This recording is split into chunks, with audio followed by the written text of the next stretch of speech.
You may not think to turn to OnlyFans for scientific research. Nope, never done it.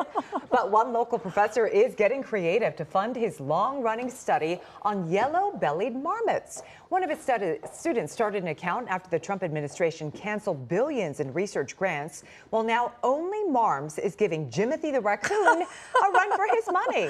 Daniel Blumstein is a professor in the Department of Ecology and Evolutionary Biology at UCLA. He is here to talk about innovative ideas in supporting this kind of research. Thank you so much for being with us. I have to say, I find this pretty genius. Thanks for having me. It's sort of built out of frustration. We shouldn't be spending our time coming up with OnlyFans accounts for marmots, even though it's an interesting and unique way to share our science communication and what we're doing with the public and maybe a different public. But, the grant scene right now, particularly for long-term ecological research, is really bad. Yeah, and that is, I'm sure, just so frustrating. So I understand that piece of it. But as I said, I do think it's genius. I do. Because I never really have thought about the yellow-bellied marmot. And now I have done a deep dive because of this. Can you talk about your research and why this research is so important to get out there? Well, long-term ecological research is really important. We've been studying yellow-bellied marmots here since 1962. And when you have long time series, you can understand how evolution works. You can understand some of the most compelling questions of our time, which have to do with how do populations and individuals respond to a new environment? Do they respond because they're flexible, because they have plasticity, or do they evolve? And we have the data to ask those sorts of questions, but we need more data, and we learn more every year. We also educate so many people. Out of the Rocky Mountain Biological Laboratory, where I work in the summers, we have a K through Gray education program, and my students work with students and I work with adults, and we also train undergraduates, including UCLA students, people from all over the world, and graduate students. So the amount of information that comes from productive long-term research projects is amazing. Marmots are great because they're diurnal. You can observe them, you can follow them throughout their lives. We're gaining insights into aging, we're gaining insights into early adversity and the impacts on wild populations, and developing new ways of thinking about things that people care about. Daniel, I have to say, I never knew what a marmot was before today, and I do think that they are darn cute. They are cute, yes. Yeah. And you have one of the longest, cute. very, very cute.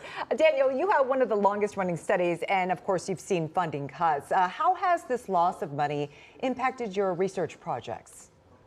And we've always cobbled things together, but it's really the federal government that has been able to come up with $75,000 to $100,000 a year to support things, and the grant challenges come both directly in our ability to get money to support our project directly. They come in terms of supporting educational opportunities at the Rocky Mountain Biological Laboratory, where we benefit by having students who are supported to come work with us, and they're really attacking places like UCLA, where we're cracking down and limiting the number of graduate students and losing a major form of graduate student support, TA-ships. So our department's getting about a third cut in TA-ships, and we're drastically reducing the number of graduate students we can enroll. And the graduate students are really the glue that hold together a lot of these field studies. We have a 5-month field season. I'm out here about 2.5 months, but my graduate students are here for the whole 5 months. Well, and these students are the ones who came up with this idea of OnlyMarms. When they came to you about this, like, what was the reaction? Were you like us, like, this is a thing? Yeah, I spend a lot of time in the field seeing nothing because waiting for marmots to do things. I came back with the idea of an OnlyFans account. One student says, "Oh my God, amazing." Another cries out in the lab, "OnlyMarms." We all start laughing. And then a third student is like, I don't know about this.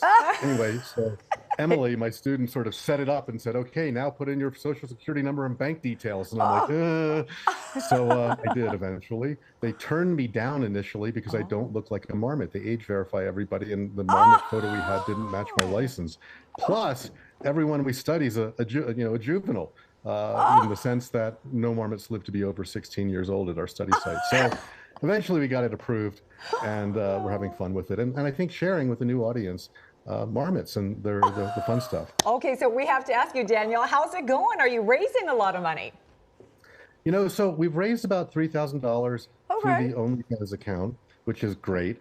Someone set up a meme coin, and we've raised over $6,000 from that, which is insane. And then all of this, I mean, I've been trying to get UCLA to accept small donations for a long time. They made it very difficult. And very recently, they made it much more easy to accept small donations. So people can donate directly to our lab through UCLA and get a tax deductible donation, which is a preferred way of supporting this research. So we're sort of. Oh, wow.